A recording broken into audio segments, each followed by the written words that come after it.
You know, when I was a young girl, I used to watch Miss Universe on the television, and I thought, it's so far, it's so big, I can never get there.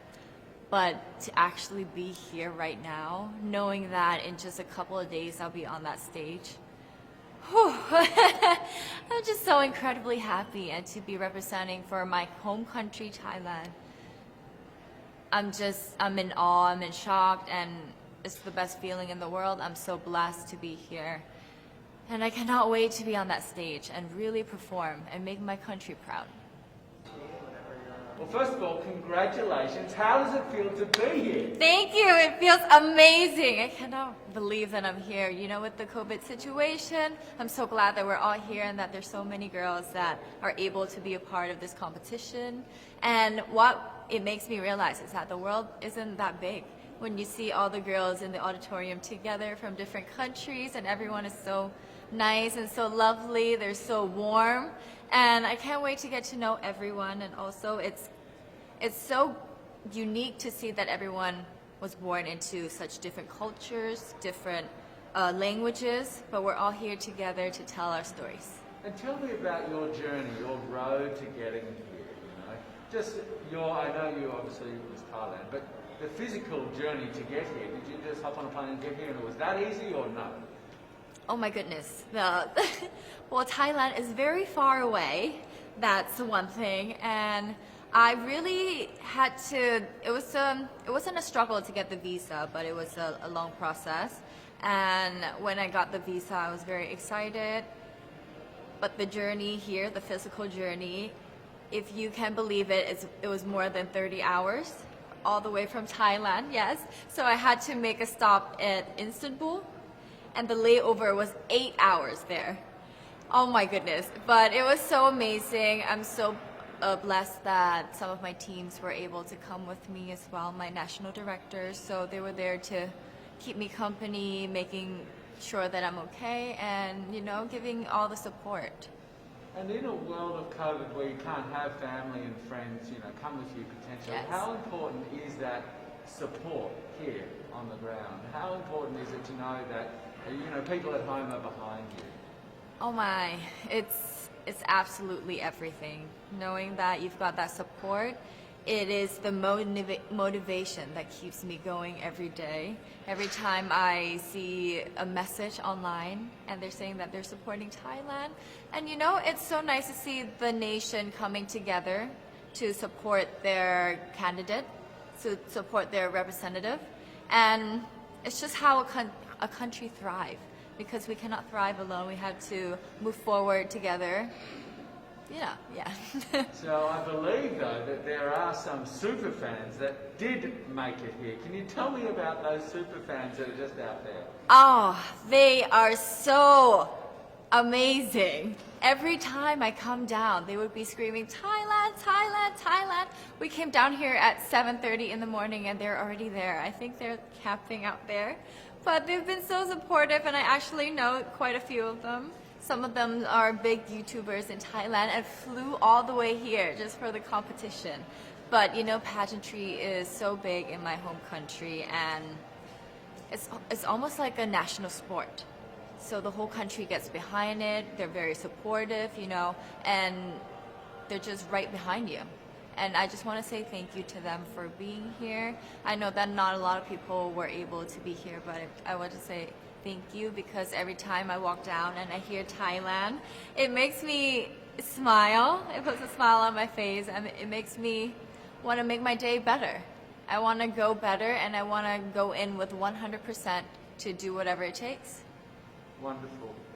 One last question, a couple of last questions. How has it been on the ground? How has, you know, the week sort of been unfolding? What is your day-to-day like? Give your fans at home and give our viewers a sense of what it's like. What is it like here? It is incredible. It's an incredible journey to have been able to meet all of the girls, because you know, when you know of each other online and you've been messaging, you're on WhatsApp, there's a WhatsApp group, you've been talking, but then to actually come here and meet them in reality, it's just a whole different feeling. And it's just so nice to get to know them better. and to know their stories, because each of them are so inspiring and they're so empowering, and they have different stories that make them the woman that they are today. And I think it's just unique to get to know them. In some countries, sport is like the national pastime. That's But in the Philippines, some might say that pageantry is the pastime. That's true. You know what? In the Philippines, we have pageants all over the places. Yes, we have pageants in the barangay, in school, national, local. That's why we really love Miss Universe. It's like it's giving pride and putting the Philippines back on the pedestal. That's why there's an added pressure as a candidate coming from a pageant-loving country. But it's a good pressure. I always look up to our former Miss Universe Philippines. They really did well in the competition. And now this is my time to show who I am, to offer what Rabiya can show to the rest of the universe.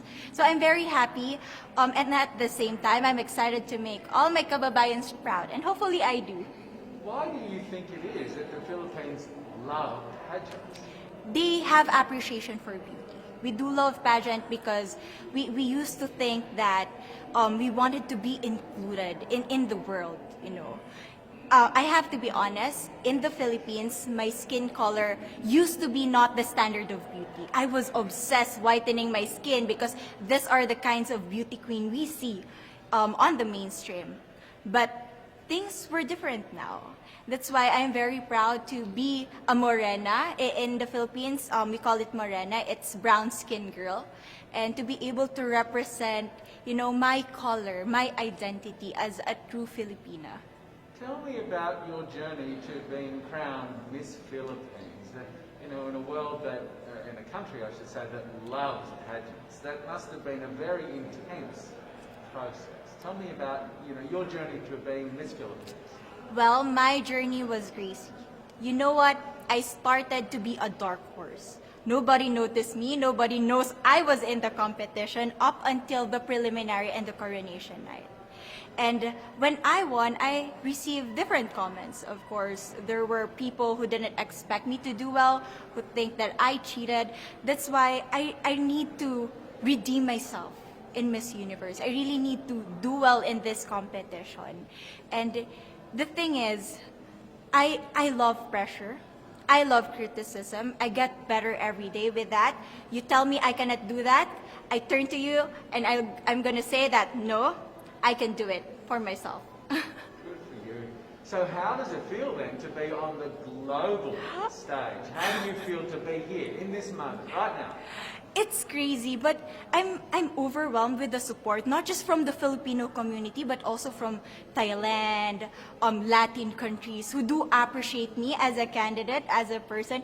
It motivates me that I am beautiful, I can offer so much in this world, and when somebody believes in you, it gives you that extra energy to really do well and perform well. Do you have a sense with the girls, all of the girls competing, you're competing, but is there a sense of camaraderie with all of the girls? Is there a real spirit to, sort of motivate each other to do better?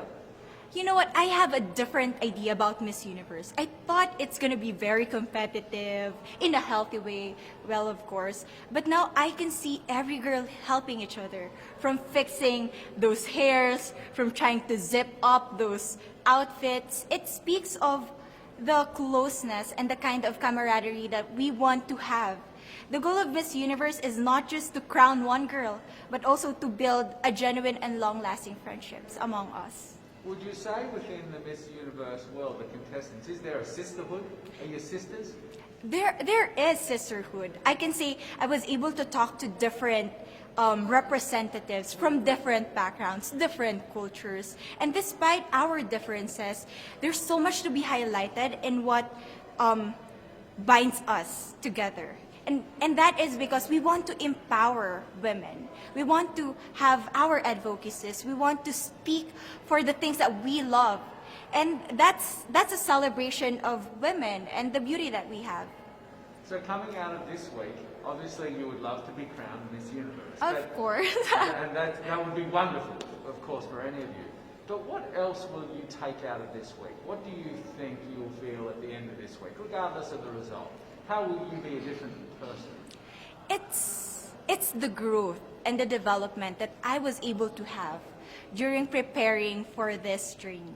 I will be honest, there was a moment that I lost my identity because I was put under pressure. I was in that position in which I feel like I'm not good enough.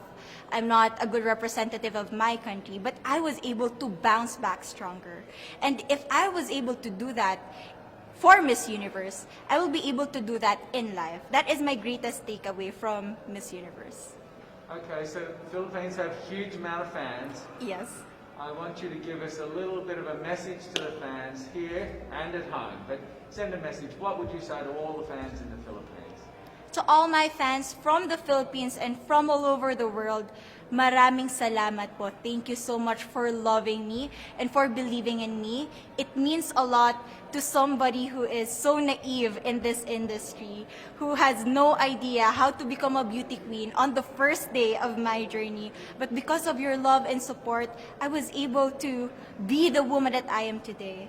And regardless of the result, I may or I may not win the crown, but one thing is for sure, I'm gonna make you all proud.